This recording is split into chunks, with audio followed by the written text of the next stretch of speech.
అమ్మవారికి ఈ ప్రైవేటు పాల ప్యాకెట్లతో ఎందుకు అభిషేకం చేస్తున్నారు అనేది అర్థం కాని సమస్య. అసలుకి అర్చన పాలాభిషేకం చేయాలన్నా లేకపోతే అమ్మవారి సేవలో కంప్లీట్ గా కూడా స్వచ్ఛమైన ఆవు పాలు, తేనె, లేకపోతే పెరుగు ఇవన్నీ వాడాల్సిన పరిస్థితి ఉంటుంది. దానికోసంగా ప్రత్యేకంగా ఒక గోశాల కూడా ఉంది.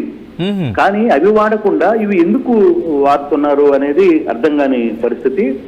చాలాసేపు తర్వాత అప్పటికి అక్కడ చైర్మన్ బుర్రా రాధాకృష్ణ, అలాగే నాయక్ ఈవో ఈ వ్యవహారం తెలుసుకుని లేట్ గా దాని మీద అసలుకి ఈ టెట్రాబిక్ పాలు